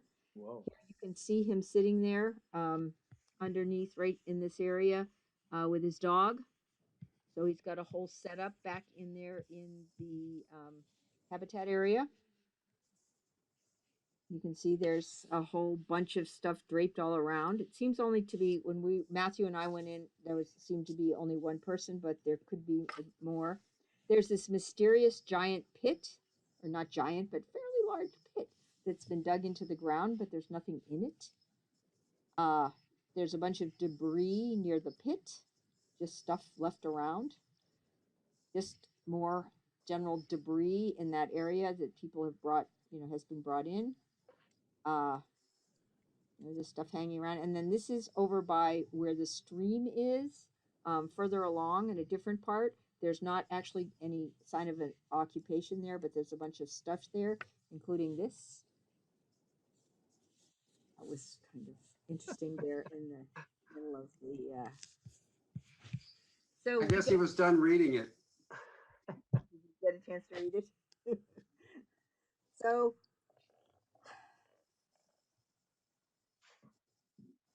I think we need to figure out what to do about this, don't we? Maybe not tonight, but maybe on our next agenda or something. I mean, I don't think this person has an alternate bathroom that he's using. We have some responsibility for it seems like for that the environmental values of that area, and I thought I would report back on. I was happy that Matthew was willing to go in there with me. I can understand why, it's kind of intimidating to go in there alone. Anyone have any thoughts on this? Bill, do you want to speak? Well, I would add that this has jumped up in importance because of the regional board's order about the checking our input into both the harbor and down at Venice Beach. And the watershed there drains into those areas. And especially in the harbor, if they come back, or at Surfers Beach, if they come back and say, now we have a definable human input into the pollution, we're going to know right where it came from. So I don't purport to have any kind of solution because this is such a delicate legal matter, but we have to think of something we can do. And that's where I do agree. Anything we could do in terms of using all of our recourses and going full frontal, considering companies that specialize in some of these evictions and are used to these situations, while we also work with City of Half Moon Bay. I mean, they made this huge deal, and everybody was on board with this homeless housing, and they used examples of how this was going to be a great benefit to the community in these situations, get people out of the creeks and woods. And I think that let's see in action that with us using our legal resources and notices to say this is happening if you don't cooperate, unfortunately. Well, at the same time, we're saying here's, we're with Half Moon Bay hand in hand saying, listen, before we go this far, please, please, please use every counselor, whatever you can to get this guy to move on his own. And we have an end date, because that end date ultimately will be the date that, people wake up and say, listen, if you're not gone by tomorrow, and that could be the move, getting him into homeless housing that otherwise, because of inertia, it's never going to happen. But if we do definitively kind of set a date and then set things into motion, that pleads with people to kind of get up and say, let's make this happen now. I think Half Moon Bay has put so much money into their resources, and addressing specific things like this would be a great case study to see if the money that's going into the program to address local issues could be addressed in a situation like this. So I think anything we could do on our end while working with them would be great. The organization that's working with the new shelter, which I think as of about 2 weeks ago, had its kind of first 15 people in as a pilot. And they're just working on their RFP for the final organization that's going to manage it. But one of the organizations working with them is Life Moves. And I know that Delia had previously contacted Life Moves and gone in with Life Moves with the person a year or two ago who was living in that space. My understanding is that this person, Life Moves has already been in contact with, and they're not interested in moving out of that. I don't know if I heard that here or somewhere else. I think it was here, that Life Moves had been in touch with them. But the other person that comes to mind maybe for advice is Eric Bode from Abundant Grace, and whether he can be engaged because he's so connected in the homeless community and working with the homeless community to help generate what could be the solutions for these people in this problem. Well, Delia dealt with it very well last time, but it doesn't seem as if, I mean, this is necessarily fair to just put on Delia. I know it was a process with the sheriff and Life Moves and others that she went through. Yeah, and I think we look at putting in resources, and I think the most important thing is picking an end date, because when these things go on forever, it's kind of our hands are tied.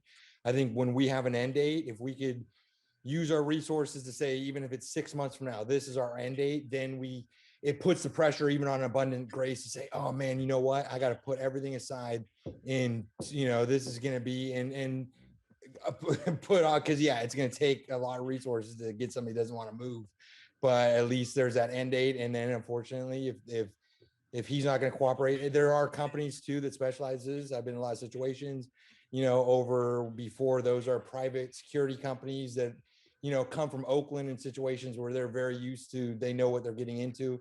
This would be an easy case in terms of so it's not Delia going out there, I think. But I think we need to do what we can on notices and recourse. And like I said, I think if we could drive that with Half Moon Bay community, I think this could be a great example. But I agree that we can't let this area get polluted if we really act like we care about it. Even if he moves 500 feet away, that would benefit everybody greatly. And so I think there needs to be a huge incentive. I think we've done bigger things as a community, than move a homeless person a couple hundred feet away. I think it is within the realm of possibility. I think, so I think we just got to see what we can do to pick that end date and get everything to drive up leading up to that. Well, I can contact my contact at Coastside Hope at least to get some advice. Great. When you have somebody who's been already intractable. I think actually it was one of the PAC members who had noted that Life Moves had been in touch with the person. But I'll see what I can learn from Coastside Hope and maybe Abundant Grace. Or was it Delia? Was it you that said Life Moves had been in touch? Yeah, they're familiar with the gentleman that's been living out there. Basically, the issue I have, and maybe this should be a future agenda item, but I don't know how I can police it on a regular basis. We would have to have multiple people going out there checking on a regular basis. Once they've been there for 3 days, I think they've established residency. And with COVID, I would need legal, counsel's advice on whether or not we can even initiate the eviction process. At this point, I think maybe some no trespassing signs might be helpful. I'm willing to do whatever as long as I'm capable and I know what the board generally wants me to do. So. Yeah, if we could, I think all of us are giving you direction. If we could start exploring that with what you could approve, I think that's a great idea. Any signs and notices start on that end so that we have that now. And then as this evolves, we need to approve more expenses or, whatever, we could come to that. But I think the general consensus is everybody's saying, hey, if there's some general small costs for things like that, that's, give you direction to start pursuing that. And then as they increase a certain amount, then we could take more action formally. Chuck, do you agree that we could have a staff discussion and bring something back for the next board meeting? Yeah, sure, absolutely. Yeah, I think we have a program because you're right. We can't. You're going to have to do some work, but we can't have you be the monitor out there. No, all of it. Yeah, no, I agree. Matthew And and now I I noticed there was an RV out there tonight too, by the way. I don't know if it's still there, but so it's not just one homeless person. There's ongoing issues with the RVs that are staying overnight. I've noticed as well, but I'm not going to go out there at night and knock on someone's door. That would have to be a sheriff's issue. But if you want to set a policy, I can see what we can do to enforce it. We might need particularly when we have the park, we might need a security service. Just going to suggest. Or a gate that closes at night. So let's agree to Council, put did this you on the have some next input? agenda. Yeah, let's put it on the next agenda. I think our council had a comment. Well, I mean, it's always a very complicated situation. I'm curious about the 3-day issue. And I'm not disagreeing with you necessarily, but I'm not sure legally speaking they develop some right after 3 days. But it's a complicated issue in terms of how to deal with it, right? So, and I think it's correct that sending Delia out to enforce is not, it's not good for Delia, and it's not a healthy process. So, and as Nancy said, the sheriff's not going to help us. Then there are private security firms that would just go out and you'd have them patrol every evening before dusk or something and just say, move along, that kind of thing.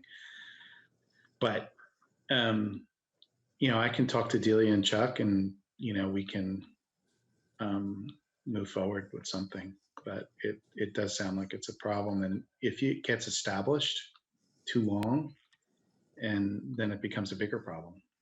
And this happened last time. Yeah, we had one person started and then it was 3 or 4, and Delia did a great job going through the process and hiring that private company and moving them. And we did the 30-day notice and coordination with people. It's just, sadly enough, it sounds like it's a system we're going to have to put into place because, like Eric mentioned or someone mentioned, it's an environmental issue and it's a parks issue too. No one's going to like having a homeless encampment next to the kids playing in the park. So. And as the weather gets better, I think the problem will get worse. Yeah. And so I'm fine with. I was just gonna. Next agenda. Go ahead, David. I was just gonna add on the RV issue. I think it's interesting because I was hearing about this.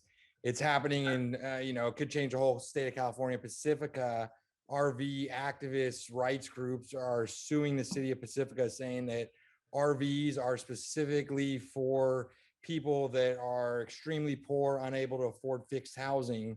ACLU's taking it on, saying that there needs to potentially, allow these, and this could have precedent all over. So just something to pay attention to with the RV specifically, that this could, it's interesting just because it's in Pacifica, that this could change a lot depending on the outcome and how they kind of rule this and what comes out of it. And understand too, that we're much different than a city. We don't have like general police powers, which cities do. So there are different rules that apply. This is district-owned property, and it's public property. So it's my understanding that Half Moon Bay is not moving people out of areas they don't own.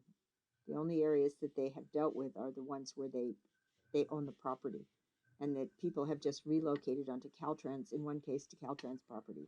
So yeah, it's a difficult problem. I'm not saying it's easy to fix, but let's bring it back. Let's put all these really smart people to think about it and see if we can figure something out. And we have to think about the future too, because Delia did all this work and went out there and braved the willows and the homeless and whatever, and did a good job. And now we have this situation again, and you can bet, unless there's a revolution, that people are going to be looking at those places again as soon as they're cleared out.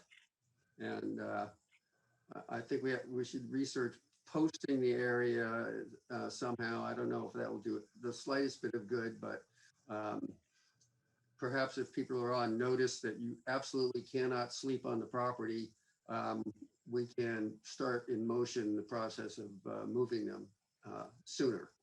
Maybe include on the signage that it's an environmentally sensitive area, a little justification.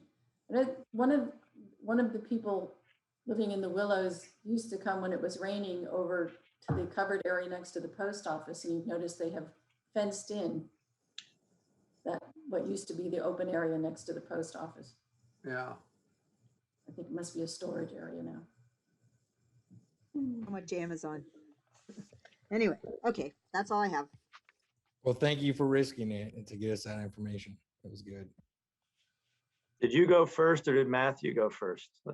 I don't know how much clearance there was trying to creep down those quote trails. Barbara turned out to be more limber than I. Okay, item number 13, attorney's report. No report. Item number 14, general manager's report. Nothing further. Item number 15, administrative staff report. I just want to mention that there was a discussion on Nextdoor about a situation where an RV happened to dump its tank down the middle of Carmel Avenue, I believe it was, here in El Granada. And someone from that neighborhood called 911 and the fire department came out and washed it down the street, which means it ended up in the storm drain and in the bay or the harbor or the ocean. So I wanted to let you know that I planned, and I'm sorry I haven't done this yet, but hopefully tomorrow, I'm planned on writing a nice, very nice letter to the fire department, just letting them know that in the future they should contact us. Sam has a vacuum truck where they can come and vacuum it up and properly take it away instead of washing it down the storm drain. So I just want to let you know that. And the second thing I just want to mention is I'm going to be on vacation next week, but Nora will be here, and I'm going to be in town because I had to cancel my Hawaii vacation. So I just want to let you know that I'll be gone. And maybe, I mean, it just brings up an idea because that was part of the main thing of the article is that these RVs have so much sewage and so many of them just do it. I think long-term, just being a sewer district, we do need to look at that as this increases as a trend. We do know they're all over the place. Where are, we need to streamline that communication process, whatever it is, so that we make sure everyone's dumping things the right way. They have the resources, that there's direction and that's being communicated, or even if there's vouchers for certain people, low income, so that we have, because at the end of the day, the cost of our community is tens of thousands of dollars to pay some firemen to go and do that versus just say, hey man, listen, if you go and dump this on a certain day, you don't even have to pay because we have a voucher program. So I think we could look at becoming part of the solution on that. I think we know it's happening. We know these people are doing it. I've heard it for years that that's what's going on in the harbor, that no one wants to talk about it, but that's why it's so deadly in some of those waters. And at some point it'd be nice to say, okay, it's happening. We're going to bring it into the forefront and say, here's some solutions to try to, address those kind of underground dumpers that we know it's happening every single day right this moment. Just to be fair, the problems in the harbor are not human fecal contamination. That's a very, very tiny amount. It's really dogs and horses that are much more, and agricultural runoff that is causing the pollution in the harbor. I want to just make a note on Nextdoor as well. There was a back and forth on what can be recycled, and I just want to say something nice about Chris Porter from Recology, who was responsive and let people know the answer to their questions. And we do need to let the community know sometime soon that composting is coming, because people keep asking about it, and I don't think they realize that it will be starting January 1st. So, Chuck, on the RV issue, do any of your other districts, or do you know of any districts that make RV dumps available for people who need it on either a fee or a free basis? Yeah, I was thinking about that, Matthew. We were talking about it. I don't have any experience with it, because I'm trying to. Part of the problem is you're directing people. You're directing a long line of heavy equipment down a certain road if you have a dumping site. So, Sam might be the best place, but you're still rumbling down a residential road there. So, Yeah. But we could look at partnerships too. I think there's places that RV parks and places that already have existing infrastructure that we could say, hey, here's a certain amount of vouchers that we have a program targeted at specific people. We see that RV, we know that RV park there is dumping every week illegally somewhere else around our community. We're going to go up and say, hey man, you're part of the voucher program, you know, that, and so, yeah, I just think if we know it's happening, that we should definitely be looking at, because the cost is so minimal to our system to, you know, a $20, 25, whatever that is so minimal to our net system compared to the cost of the illegal dumping. Then I think we just have to look at all the sites that are there existing infrastructure wise and try to partner with, starting with Sam and then all the way down the list, some local companies that are, you know, into our community and say, okay, yeah, I'll work something out. And I think they'd be more than happy to. I just think we just need to think about it more as a board. Doesn't the RV park at Surfers Beach, they must have a dump location. Yeah, I'd be shocked if they weren't all hooked up to sewer. I can't The imagine. new one is going in next to the Oceano. So if they Yeah. could, you know, create a public space there, which is right next to a big parking lot rather than down a residential street. Yeah. Maybe that has potential. I think, you know, providing some kind of public place to go and dump your tank is a really Even low, doesn't even have to be free. Low cost and easy would be a big help. accessible. Yeah, absolutely. Yeah. Okay, thank you, Delia. Oh, I noticed that unusual outcome. We had no applications, no permits issued, no super hookups, and no repairs. It was busy anyways, but just not permit wise. Item 16, the engineer's report. Any comments? Yeah, good news. We're on the Half Moon Bay City docket for the CDP for our Meteor Creek uncrossing project. So that's good news. John Rayner did a great job as always, is pushing that along. So we got that going. And now it's a little bit of a race between when the county starts building their new bridge and when we can get our new pipeline in. At the end of the day, you know, if we have to do a temporary pipeline for a little bit, that's fine. I don't think we'll need to put a pipe over the bridge, even temporarily, hopefully. But that's our goal. So if we have to take the existing temporary off the bridge, we can put it into a nearby manhole. Yeah, we can go up to Ramona Way or whatever the next street is up there. Alameda, is it? I can't remember. I think it's Alameda. Yeah, Alameda. Alameda, yeah. And we'd have an above ground pipe. We'd probably have it just below ground. It's temporary again. We may just do ductile or some high density PVC. Yeah. I just got he just sent me the staff report. Oh, good. So it's out and be interesting to see what the staff recommendation is. I think he told me it's to approve the CDP. Oh, good. Yeah. Good. Was that the planning commission or city council? Yeah. The planning. And is John going to be there? Who's going to represent GCSD there at that meeting? I don't know that John was going to be there because their recommendation was approval. We should have somebody there to answer questions. This is important.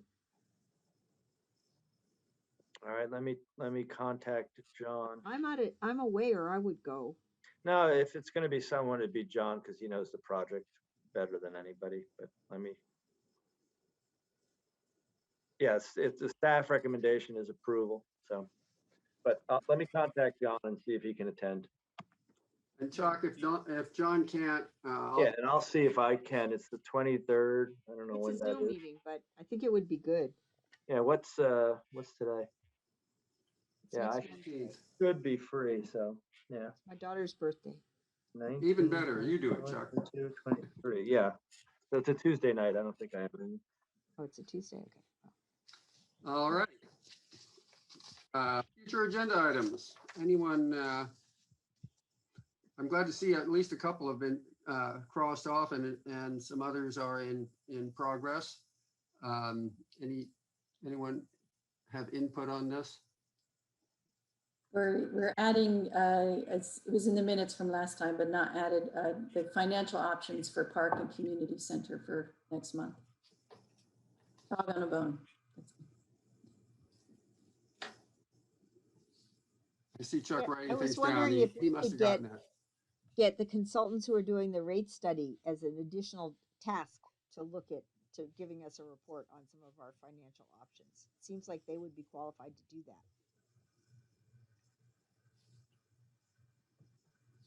Yeah, they did mention that they do financing help. Chuck, So, did you, be oh, good. like, wait, did that drive Chuck off the screen? Chuck left. He had enough. So Nancy, it's financing for parks Financial options for parks and community center. options. Okay, thanks. Look- It will be on there. looking at, you know, some just general budgeting. It was in the minutes from last time. It just didn't. Right, right. I know. I needed to put on. I've been asking Okay, for it for got it. 6 months. But just before we started, the first open meeting, Chuck said that he had started working on it and we'd have it next month. But Okay, I don't know what to say about. Here, can you suggest that maybe we have those people do a report for us if he's too busy? I don't want to overstrain him. I don't know what to say about our general manager Opting out. disappearing, but we're certainly through the agenda during this meeting. I'd say you could adjourn. Yes, good night, everyone. Good night. Okay, good night. Night, everyone. Night all. Take care. Good night. You should read the amazing new piece.